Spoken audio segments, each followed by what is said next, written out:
بسم اللہ الرحمن الرحیم۔ السلام علیکم everyone, my name is Hadiqa Saleem and welcome back to my channel. انشاءاللہ آج ہم علم النحو کی فصل نمبر 17 پڑھیں گے، جس میں ہم عوامل لفظیہ اور معنویہ کو دیکھیں گے، ٹھیک ہے۔ تو عوامل کا لفظ جو ہے وہ عاملن کی جمع ہے، اور عاملن کا مطلب یعنی اردو میں کیا ہوتا ہے؟ عمل کرنے والا، اس میں فاعل کا صیغہ ہے، ٹھیک ہے۔ عمل کرنے والا، اب عمل کس طرح سے کرے گا؟ کوئی بھی عامل اس طرح سے عمل کرے گا کہ جملے میں داخل ہو کر جملے کے اجزاء کو اگر جملے پر زیر زبر میں تبدیلی پیدا کرے گا، ٹھیک ہے۔ جیسے آپ نے دیکھا ضرب زید عمرن، ٹھیک ہے۔ تو ضرب فعل جو ہے یہ عامل ہے، صحیح؟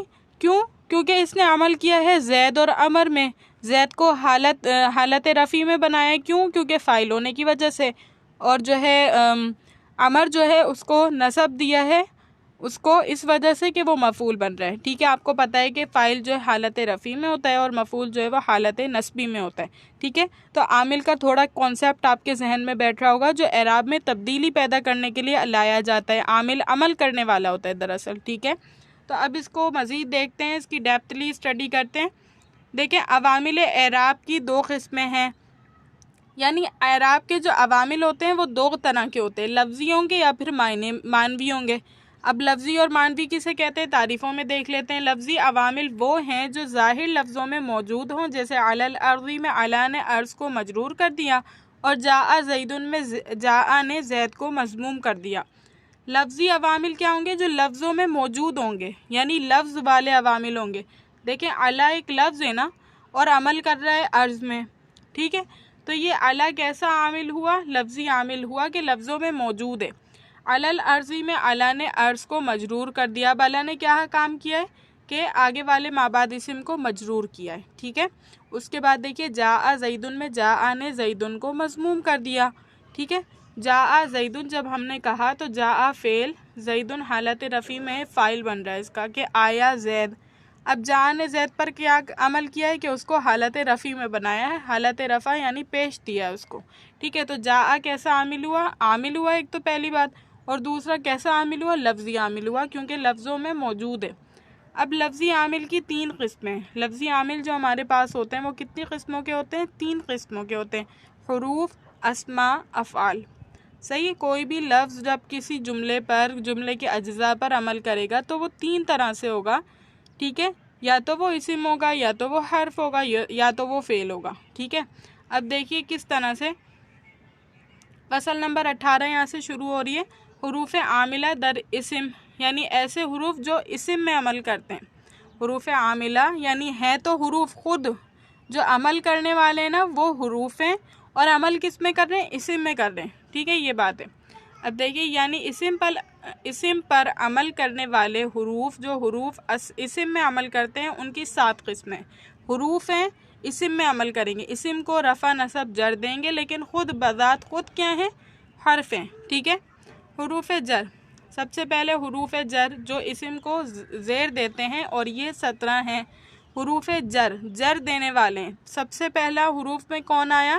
سب سے پہلا حرف جر آیا جو اسم کو جر دے گا، زیر دے گا۔ کون کون ہے؟ باؤ، تاؤ، کاف و لام و واو و منز و مز، قلا، ربا، حاشا، من، عدا، فی، ان، علا، حتی، الا، صحیح ہے۔ یہ تمام جو ہیں 17 حروف جر ہیں، یہ اسم کو جر دیں گے، زیر دیں گے۔ جب یہ اسم پر داخل ہوں گے نا، جیسے اسم کے ساتھ آئیں گے تو اسم کو کیا بنا دیں گے؟ زیر والا، مجرور بنا دیں گے، یہ بتانے کا مقصد ہے۔ مثالیں دیکھ لیجئے۔ مررتو بزیدن، میں گزرا زید کے پاس سے۔ تاللہ لافعلن کذا، خدا کی قسم میں ضرور کروں گا، ٹھیک ہے، کذا میں فلاں کام ضرور کروں گا۔ زیدن کالاسدی، زید شیر کی طرح ہیں۔ الحمدللہ، تمام تعریفیں اللہ کے لیے ہیں۔ واللہ لافعلن کذا، خدا کی قسم میں فلاں کام ضرور کروں گا۔ زیدن فی الداری، زیدن فی الداری، زید گھر میں ہے۔ سألتہ عن امر، میں نے پوچھا اس سے، عن امر فلاں کام، عن امر کام کے بارے میں۔ قام زیدن علی السطح، کھڑا ہوا زید علی السطح چھت پر۔ ما رأیتہ منذ یوم الجمعۃ، میں نے اسے نہیں دیکھا جمعے کے دن سے۔ جعن القوم خلا زیدن، آئی میرے پاس قوم سوائے زید کے، ربا عالم یعمل بعلمہ، بہت ہی کم عامل ہیں، عالم ہیں جو اپنے علم پر عمل کرتے ہیں۔ جان القوم حاشا زیدن، آئی میرے پاس قوم حاشا زیدن سوائے زید کے، جان القوم عدا زیدن، آئی میرے پاس قوم سوائے زید کے۔ سرت من الہند الی المدینہ، میں نے سفر کیا ہند سے مدینہ تک۔ اکلت السمکۃ حتی راسیہا، میں نے مچھلی کھائی یہاں تک کہ اس کا سر۔ ما جانی زیدن مذ خمسۃ ایام، خمسۃ ایام، ما جانی نہیں آیا زید مذ خمسۃ ایام، 5 دنوں سے، ٹھیک ہے۔ ابھی میں نے آپ کو صرف اس کا ترجمہ بتایا، انشاءاللہ یہ فصل مکمل ہو جائے گی تو میں اس کی ترکیبات بھی آپ کو حل کروا دوں گی، ٹھیک ہے۔ اب دیکھیے حروف مشبہ بالفعل، صحیح، یہ کیا ہیں؟ حروف مشبہ بالفعل ہیں۔ دوسری قسم ہیں حروف کی جو اسم پر عمل کرتے ہیں، اور یہ کیا ہیں؟ حروف مشبہ بالفعل کہلاتے ہیں، جو اسم کو نصب اور خبر کو رفع دیتے ہیں، اور یہ 6 ہیں۔ انا اور انا کا انا، لیت، لیکن، لعل اسم کے ناصب ہیں اور رافع خبر کے دائمہ۔ شعر یاد کر لیں گے، آسانی سے یاد ہو جائے گا، ٹھیک ہے۔ تو یہ 6 حروف ہیں جو کیا کرتے ہیں؟ اسم کو نصب دیتے ہیں اور خبر کو رفع دیتے ہیں، یعنی ایک ان کا اسم ہوتا ہے، ایک ان کی خبر ہوتی ہے۔ کوئی بھی کسی بھی جملے کے ساتھ آ رہے ہوں گے تو اس لفظ کے بعد، یعنی انا، انا، کانا، لیتا، لاکنہ کے بعد 2 اسم ہوں گے، ایک ان کا اسم بن رہا ہوگا اور دوسرا ان کی خبر کہلا رہی ہوگی، ٹھیک ہے۔ ابھی دیکھ لیجئے مثالوں سے آپ کے سمجھ میں آ جائے گا۔ مثالیں، انا زیدن قائم، بلا شبہ زید کھڑا ہے۔ کأن زیدن اسد، کأن زیدن اسد، زید جو ہے بلا شبہ زید اسد، اسد کی طرح یعنی شیر کی طرح۔ لیتا زیدن قائم، لیتا زیدن قائم، کاش کے زید قائم کھڑا ہوتا۔ بلغنی ان زیدن منطلق، بلغنی پہنچی مجھے خبر، پہنچی مجھے خبر، ان زیدن منطلق کہ زید چلنے والا ہے، ٹھیک ہے۔ غابا زیدن بلاکن بکرا حاضر، زید غائب ہے لیکن بکر حاضر ہے۔ لعل السلطان یکرمنی، امید ہے کہ بادشاہ میرا اکرام کرے۔ دوسری قسم پڑھی ہے، ہم نے کیا پڑھی ہے؟ دوسری قسم پڑھی ہے۔ پہلے ہم نے حرف جر پڑھے۔ حرف جر کیا کرتے ہیں؟ حروف پر، یعنی ایسے حروف ہیں جو اسم کو جر دیتے ہیں، زیر دیتے ہیں، ٹھیک ہے۔ ہم نے وہ پڑھ لیے، 17 حروف تھے، وہ آپ نے اچھی طریقے سے یاد کرنا ہے۔ پھر دوسری ٹائپ کیا پڑھی ہم نے؟ کہ جو حروف ہیں حروف مشبہ بالفعل کہلاتے ہیں، ان کے بعد 2 اسم ہوتے ہیں، وہ ایک اسم جو ہے وہ ان کا اسم کہلاتا ہے اور دوسرا اسم جو ہے وہ ان کی خبر کہلاتا ہے، ٹھیک ہے۔ اب وہ کرتے کیا ہیں؟ اپنے ایک اسم کو جو ہے نصب دیتے ہیں اور دوسرے اسم جس کو خبر کہا جاتا ہے اس کو رفع دیتے ہیں، پیش دیتے ہیں، ٹھیک ہے۔ عمل کر رہے ہیں نا، ایک کو زبر دے رہے ہیں، ایک کو زیر دے رہے ہیں، ایک کو پیش دے رہے ہیں، اس طرح عمل کر رہے ہیں۔ اب تیسری قسم کیا ہے؟ ما و لا، جو عمل کرنے میں لیسا کے مشابہ ہیں، ما و لا ہیں اور یہ عمل کرنے میں لیسا کے مشابہ ہوتے ہیں۔ ما و لا کا ہے عمل انا و انا کے خلاف، اسم کے رافع ہیں، یہ ناصب خبر کے ہیں صدا۔ اب آپ نے پہلے والا پڑھا تھا کہ پہلے اسم کو وہ نصب دیتا تھا حروف مشبہ بالفعل اور دوسرے اسم کو رفع دیتا تھا۔ اب یہاں اپوزٹ ہے اس کا، ٹھیک ہے۔ کیا اپوزٹ ہے؟ کہ یہاں پر جو پہلا اسم ہے اس کو کیا دیں گے؟ رفع دیں گے، اور دوسرے والے اسم کو نصب دیں گے، ٹھیک ہے۔ مثالیں دیکھیے، ما زیدن قائمن، ما و لا ہیں اور یہ حروف، یعنی کہ یہ حروف جو ہیں وہ لیسا کے مشابہ ہوتے ہیں۔ لیسا کا مطلب نہیں ہوتا ہے، تو اس میں بھی نہیں کے معنی پائے جاتے ہیں، نفی کے۔ ما زیدن قائمن، زید کھڑا نہیں ہے۔ لا رجل ظریفن، کوئی شخص، کوئی آدمی جو ہے وہ مہمان نواز نہیں ہے۔ اب چوتھی ٹائپ کیا ہے؟ لا نفی جنس، اس لا کا اسم اکثر مضاف منصوب ہوتا ہے اور خبر مرفوع، جیسے لا غلام رجل ظریف فی الدار، ٹھیک ہے۔ چوتھی قسم کیا ہے حروف کی جو اسم پر داخل ہونے والے ہیں؟ لا نفی جنس ہے۔ لا نفی جنس کیا کرتے ہیں؟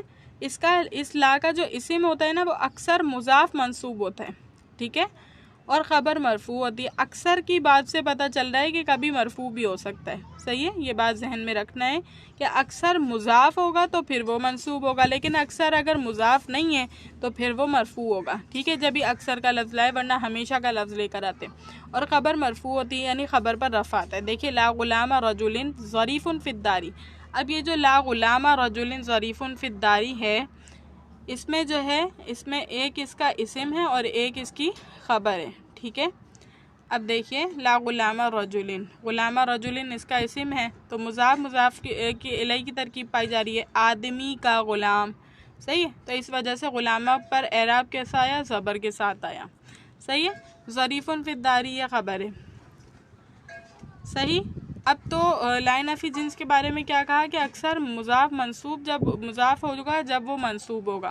اب یہ کیا ہے، اور اگر اس میں نکرہ مفرد ہو تو فتحہ پر مبنی ہوتا ہے، جیسے لا رجل فی الداری، اور اگر بعد لا کے معرفہ ہو تو دوسرے معرفہ کے ساتھ لا کا دوبارہ لانا ضروری ہوگا۔ یعنی کہہ رہے ہیں کہ اگر اس میں نکرہ مفردہ کے بعد مفردہ ہو، یعنی ایک لفظ ہو، جیسے ہم نے کہا تھا نا وہ مرکب لفظ ہے غلام رجل، آدمی کا غلام، اب کہہ رہے ہیں اس میں نکرہ ہو، ٹھیک ہے، نکرہ اسم ہو اور مفرد ہو، وہ مرکب نہ ہو مفرد ہو، تو فتحہ پر مبنی ہوتا ہے، فتحہ پر مبنی ہوتا ہے، جیسے لا رجل فی الداری، صحیح ہے۔ پہلے ہم نے کہا منصوب ہوتا ہے اور یہاں فتحہ پر مبنی ہوتا ہے، اس کا اعراب ایسے ہی رہتا ہے فتحہ، لا رجل فی الداری، رجلہ کو دیکھیں نکرہ ہے اور مفرد ہے، تو لہٰذا فتحہ پر مبنی ہوگا، اور اگر بعد لا کے معرفہ ہو تو دوسرے معرفہ کے ساتھ لا کا دوبارہ لانا ضروری ہوگا۔ یعنی اب تیسری کنڈیشن بتا رہے ہیں کہ لا کے بعد کیسا اسم آ گیا جو کہ معرفہ ہے۔ اب معرفہ جب آ گیا تو اگر اس کے بعد ایک اور اسم کا ذکر کرنا ہے تو اس کے ساتھ لا کا لانا ضروری ہو جائے گا، ٹھیک ہے۔ لا کچھ عمل نہیں کرے گا اور معرفہ مبتدا کی حیثیت سے مرفوع ہوگا۔ دیکھیں ہم نے پہلے یہ پڑھا تھا نا کہ یہ لفظ جو ہے یہ کیا کرتا ہے، اپنے اسم کو رفع دیتا ہے، اپنے اسم کو جو ہے وہ مضاف ہونے کی صورت میں نصب دیتا ہے، ٹھیک ہے۔ تو ہم کہہ رہے ہیں کہ اگر اس کے بعد کوئی معرفہ اسم مفردہ آ جائے اور اس کے بعد ایک اور اسم کو لانا ہو تو اس صورت میں اس کا عمل باطل ہو جائے گا۔ اس کا عمل باطل ہونے کی وجہ سے دونوں اسم کیا ہو جائیں گے؟ معرفہ مبتدا کی حیثیت سے مرفوع ہوں گے، ٹھیک ہے، معرفہ مبتدا کی حیثیت سے مرفوع ہوں گے۔ آپ دیکھیے یہاں پر ہم نے کیا کیا تھا، لا رجلہ، لا رجلہ میں عمل دیا تھا نا، لا کو عمل دینے کی وجہ سے ہم نے کہا تھا کہ دیکھو مفرد تھا، نکرہ تھا اس کے اسم، تو ہم نے کنڈیشن بتائی کہ ایسی صورت میں کہ جب اس کا اسم مفرد ہو، نکرہ ہو، تو وہ منصوب ہوتا ہے، ٹھیک ہے، مبنی پر فتحہ ہوتا ہے۔ پھر ہم نے کہا اس سے پہلی والی صورت میں ہم نے کہا تھا کہ جب جو ہے یہ مضاف ہو تو اس صورت میں یہ کیسا ہوتا ہے، مضاف منصوب ہوتا ہے، صحیح ہے۔ اب تیسری صورت بتا رہے ہیں، مثال کے طور پر یہاں پر دیکھیے مثال بتائی ہوئی ہے، لا زید عندی ولا عمر، میرے پاس کوئی زید نہیں ہے نہ عمر ہے، صحیح ہے، تو دونوں معرفہ ہیں، زید بھی ایک پراپر ناؤن ہے، عمر بھی ایک پراپر ناؤن ہے، دونوں کا نہ ہونا بتایا جا رہا ہے۔ تو یہاں پر کیا ہو رہا ہے کہ لا کے بعد ایک معرفہ اسم آیا مفردہ، تو دوسرے معرفہ اسم کے ساتھ بھی لا کو لانا لازمی ہو گیا، لا کو لانا لازمی ہو گیا، اور اس صورت میں لا کا عمل باطل ہو گیا، صحیح ہے، لا کا عمل باطل ہو گیا۔ لا کا عمل باطل ہونے کا مطلب کیا ہے، اب لا عمل نہیں کرے گا، زبر زیر پیش میں تبدیلی نہیں کرے گا، بلکہ زید اور عمر مبتدا ہونے کی وجہ سے کیا ہو جائیں گے، مرفوع ہو جائیں گے، ٹھیک ہے۔ اب دیکھیے لا خالد ہا ہنا ولا سعید، میرے پاس کوئی خالد نہیں ہے نہ سعید ہے، اس کے موافق مثال ہے کہ دیکھیں یہاں پر بھی لا کے بعد ایک معرفہ اسم تھا، صحیح ہے، تو جب دوسرا معرفہ لانا چاہا تو اس کا یہ لا کا عمل باطل ہو گیا، لا کا عمل باطل ہونے کی وجہ سے دونوں مبتدا ہونے کی وجہ سے مرفوع ہو گئے، صحیح ہے۔ اور اس کو یوں سمجھو کہ جب دو معرفوں کا کسی جگہ نہ ہونا بتایا جائے تو اس ترکیب کے ساتھ بتائیں کہ لا دوبارہ ہر معرفہ کے شروع میں لائیں اور معرفوں کو رفع کے ساتھ پڑھیں، اور اگر دو نکروں کا نہ ہونا ظاہر کریں تو دونوں کو 5 طرح کہہ سکتے ہیں، ٹھیک ہے۔ یعنی اگر دو معرفاؤں کا کسی جگہ پر، جیسے گھر میں نہ زید ہے نہ بکر ہے، دونوں معرفہ اسم ہے، تو جب ان کے نہ ہونے کا بتایا جائے تو اس کی صورت ہم نے بتا دی کہ کس طرح بتائیں گے، ٹھیک ہے۔ لیکن اگر کبھی نکرہ کو بتانا ہو کہ فلاں نکرہ کوئی چیز ہو کہ وہ گھر میں نہیں ہے یا کسی بھی ایک پوزیشن پہ وہ نہیں ہے، ہمیں بتانا ہو تو اس کی 5 صورتیں کیسے دیکھیں، اور اگر نکرہ کا نہ ہونا ظاہر کریں تو دونوں کو 5 طرح کہہ سکتے ہیں، لا رجل فی الداری ولا امرأۃ، یعنی دونوں کا اعراب ایک جیسا۔ اس کو میں آپ کو ٹرک بتاؤں گی یاد کرنے کی، لا رجل فی الداری ولا امرأۃ، دونوں پر نصب، دونوں پر کیا ہے، نصب ہے، ٹھیک ہے۔ لا رجل فی الداری ولا امرأۃ، دونوں پر رفع ہے، دونوں پر تنوین کے ساتھ رفع ہے، یہ یاد رکھیے گا، پہلے میں دونوں پر نصب، سنگل نصب، ٹھیک ہے، اس کے بعد دوسرے میں دونوں پر رفع تنوین کے ساتھ، ٹھیک ہے۔ تیسرا کیا ہے؟ لا رجل فی الدار ولا امرأۃ، تیسرے میں نصب ہے دونوں پر، لیکن پہلے میں سنگل اور دوسرے میں تنوین کے ساتھ. صحیح ہے. پہلی جو صورت پڑھی تھی اس میں دونوں پر نصب تھا لیکن دونوں پر نصب سنگل تھا. تیسری صورت میں دونوں پر نصب ہے لیکن پہلی پر سنگل ہے اور دوسری پر ڈبل ہے یعنی تنوین کے ساتھ ہے. ٹھیک ہے. اب چوتھی صورت ہے کہ لا رجولہ سنگل نصب کے ساتھ، اور دوسری صورت کیا ہے؟ امرأۃن رفع کے ساتھ تنوین کے ساتھ ہے. ٹھیک ہے. یہ آپ نے جو ہے دماغ میں اس طرح بیس بنانی ہے اس کی کہ پہلا وہ نصب ہے سنگل جو ہے زبر کے ساتھ ہے، دوسرا جو ہے وہ حالت رفع میں دونوں تنوین کے ساتھ والے ہیں. پھر تیسرا آپ نے بتانا ہے اپنے آپ کو کہ تیسرا جو ہے نا دونوں نصب کے ساتھ ہیں لیکن کیا ہیں کہ ایک پہ تنوین ہے ایک پہ سنگل ہے. پھر آپ نے چوتھا بتانا ہے کہ ایک پر نصب ہے دوسرے پر تنوین کے ساتھ رفع ہے. ٹھیک ہے. اور جو نصب ہے وہ سنگل ہے. پھر اس کے بعد چوتھی صورت کیا ہے؟ دیکھیں لا رجل فی الدار ولا امرأۃ. ٹھیک ہے. یہ اس کے بالکل اپوزٹ ہے. یہاں پر سمجھیں چینجنگ ہو گئی. جیسے لا رجولہ میں زبر تھا تو لا رجلن ہو گیا، اور یہاں پر لا امرأۃ تھا امرأۃن تھا تو یہ امرأۃ ہو گیا. اپوزٹ سے یہ صحیح ہے. اس طرح سے یاد رہ جائے گا آپ کو انشاءاللہ. اس کے بعد حرف ندا جو منادہ مضاف کو نصب کرتے ہیں، اور یہ 5 ہیں: یا ایا حیا ای آ، جیسے یا عبداللہ. ٹھیک ہے. حرف ندا کیسے کہتے ہیں کہ پکارنے والے لفظ کو، جیسے میں کسی کو کہہ کے پکاروں یا زید. ٹھیک ہے. تو زید کے لفظ کو میں یا کے ذریعے سے پکار رہی ہوں نا، اس کے ساتھ ایک مخاطب کرنے کا لفظ لگا کر، تو یہ حرف ندا کہلاتا ہے، پکارنے کا لفظ، پکارنے کا حرف. ٹھیک ہے. تو یہ 5 ہوتے ہیں: یا ایا حیا ای آ، جیسے یا عبداللہ. ٹھیک. اور ای اور آ نزدیک کے لیے آتے ہیں اور ایا اور حیا دور کے لیے آتے ہیں، اور یا عام ہیں. ٹھیک ہے. یہ یعنی کہ اگر کوئی قریب ہوگا شخص تو ای اور آ کا استعمال کیا جائے گا، دور ہوگا تو ایا اور حیا کا استعمال کیا جائے گا، اور یا عام ہے، خواہ وہ دور ہو یا قریب ہو سب میں استعمال ہو سکتا ہے. پھر چھٹی قسم کیا ہے؟ واو بمعنی مع، جیسے استوى الماء والخشبۃ. ٹھیک ہے. واو جو معنی مع کے استعمال ہو رہا ہو وہ بھی کیا کرتا ہے؟ وہ بھی عمل کرتا ہے. دیکھیں واو بمعنی مع استعمال ہو رہا ہے، خشبہ کو منصوب کیا، یعنی استوى الماء والخشبۃ یعنی پانی اور لکڑی برابر ہو گئے. پہلے عرب میں کیا ہوتا تھا کہ کنواں وغیرہ میں پانی دیکھنے کے لیے، چیک کرنے کے لیے، میجر کرنے کے لیے وہ لکڑی کا استعمال وغیرہ کرتے تھے، تو اس طرح بتایا کرتے تھے کہ پانی اور لکڑی برابر ہو گئے. استوى الماء والخشبۃ. ٹھیک ہے. اس کے بعد 7ویں صورت کیا ہے؟ الا حرف استثناء، جیسے جاء القوم الا زیدن. الا بھی کیا کرتا ہے؟ اپنے ما بعد اسم پر عمل کرتا ہے، نصب دیتا ہے. الا زیدن، زیدن کا اعراب دیکھ رہے ہیں، زیدن نصب کے ساتھ ہے. ٹھیک ہے. جاء القوم الا زیدن یعنی کہ آئی میرے پاس قوم، آئی قوم الا زیدن مگر سوائے زید کے. ٹھیک ہے. امید کرتی ہوں لیکچر اچھی طریقے سے سمجھ آئے ہوگا. اللہ تعالیٰ سے دعا ہے کہ اللہ تعالیٰ اس پڑھنے پڑھانے کو اپنی بارگاہ الہی میں قبول و منظور فرمائے. وآخر الدعوانا الحمد للہ رب العالمین. السلام علیکم.